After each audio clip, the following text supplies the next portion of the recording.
I'm sure you have seen quite a few videos on why university is not for everyone. These videos are usually made by people who have some sort of anger towards universities. I actually teach in a university. So, after clarifying that, let's get into the video.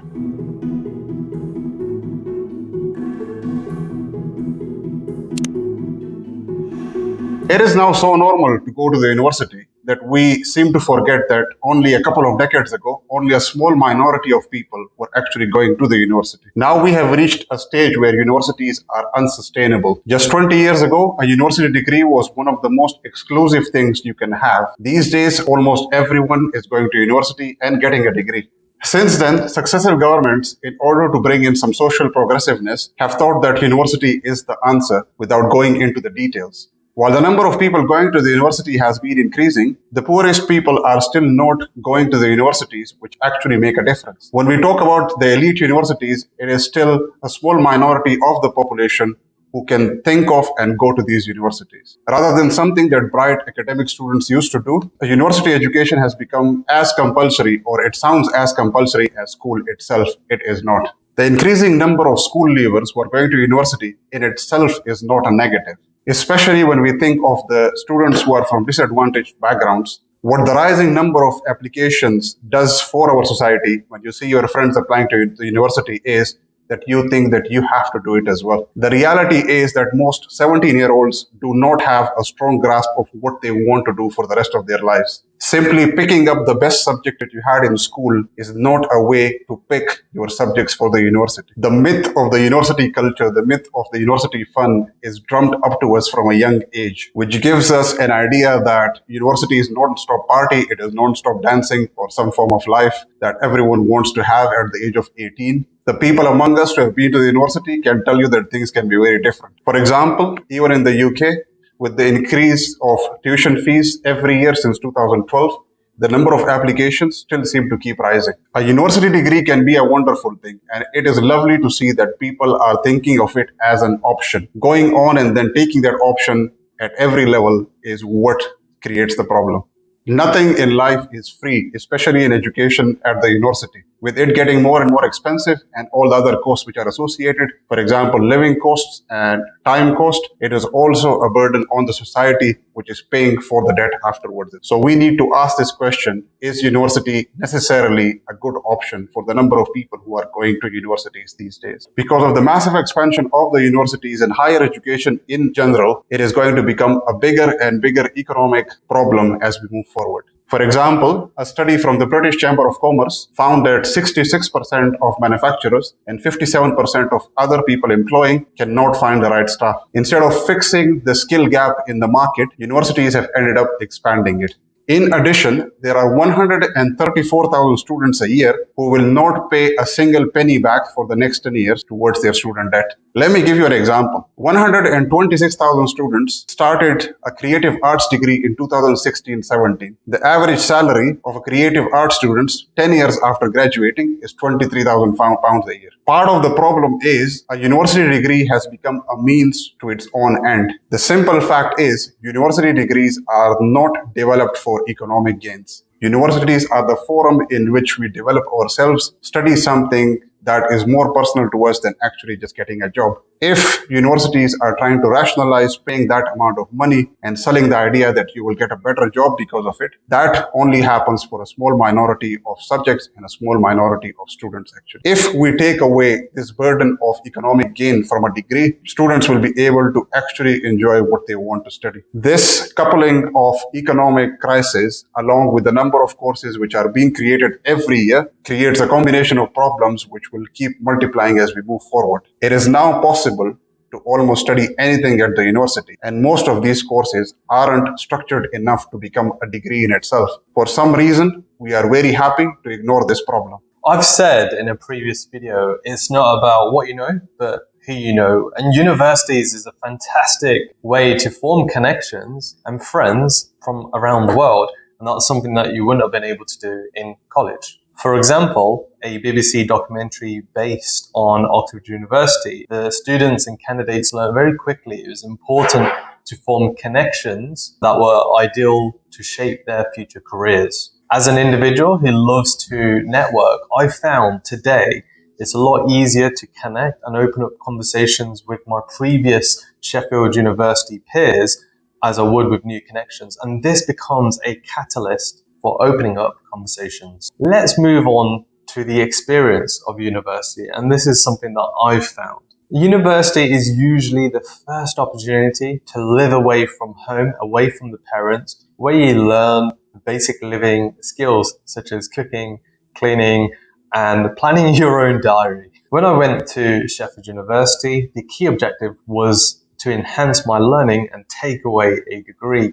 But when I reflect back now, I've built up a family, and this was a group of friends from my second year, to the extent that we had done a couple of trips abroad, such as Prague, and we went to Spain, one of the islands. And from there on, after university, we stayed in touch by doing at least a couple of get-togethers.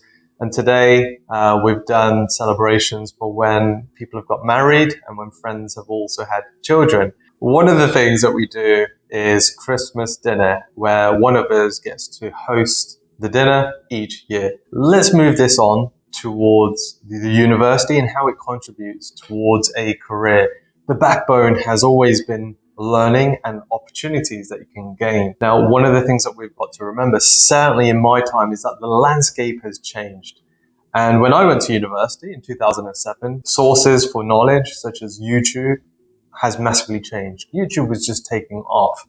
Whereas today, there's so much access to videos. As I said at the start, it's not about what you know, but who you know. Social media has changed the landscape as well. Because when I was at university, LinkedIn was just taking off. Whereas today, it's an environment where you can connect with future managers and bosses. Historically, university would have been a place where bosses can go and find up-and-coming candidates. So this has changed the position of universities. This is the crux of the issue. University is a qualitative experience, but the governments keep treating it as a quantitative measurement of social status. Young people are constantly told that getting a degree will improve their chances of getting hired. That is not necessarily true these days. Young people are told that getting a degree will definitely improve their chances of getting a better job. This is not necessarily true. This is not as true as their parents, their grandparents going to the university. Look at it yourself.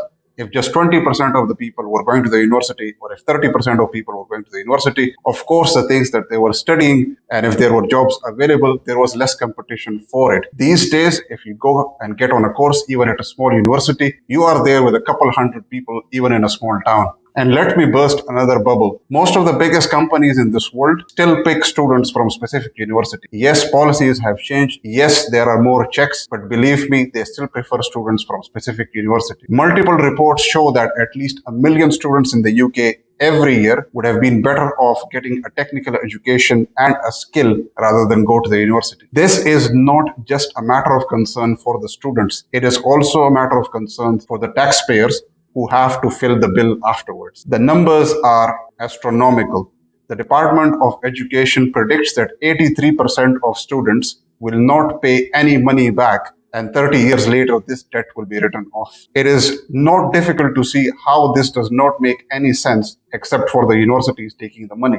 Universities keep building campuses and keep giving us this idea that the economy is going in that direction. Universities are behaving as the overconfident companies before the last financial crisis who thought that they are too big to fail. Part of the problem is we have not bolstered the alternatives, the technical side of things, the apprenticeships. They still need improvement. A university should only be a choice, nothing more. And we should be able to look at our other options when we reach that age. The worrying bit is the alternatives are ridiculed. For example, people think that students who go for an apprenticeship are somehow less smart. In reality, the industry, the manufacturing side, and a lot of services businesses in the UK do need these apprentices, and they do need to get the better students doing these apprenticeships as well. And if you want to look at the financial side of things, a quarter of the apprentices end up making more money than the people who graduate.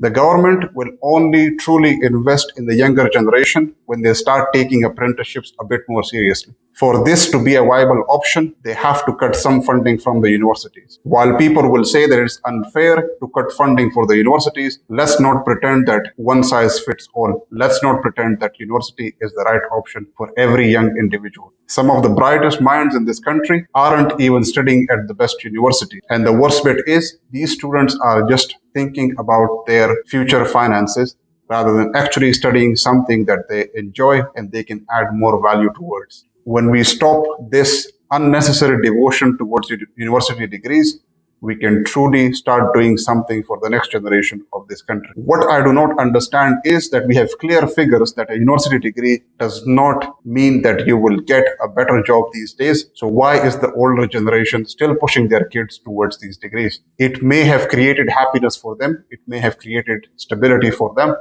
but that is not the case anymore. We need to reach a point where we can openly say university is not for everyone, and it should be okay to say that. Let's begin by putting less pressure on kids in schools that is their only option. In the meantime, if you are feeling overwhelmed at the prospect of making a decision about your future, talk to your friends, talk to your family, talk to your GP, talk to anyone who has been to the university. And if that is not enough, look at some of the helpful websites that we are leaving here. I'm Harmeet Singh, and I studied accounting and financial management at the University of Sheffield. And I'm Taz Harmeet. I have an associate's degree in science and engineering from Queen Mary University, a Bachelor of Aeronautical Engineering degree from the University of Glasgow, and a postgraduate degree in industrial management from ICADE Business School in Madrid. Thanks for watching this video. Hopefully it was useful for you. Please do connect with us on LinkedIn if you want to take this conversation forward. And we look forward to seeing you on the next video. Cheers.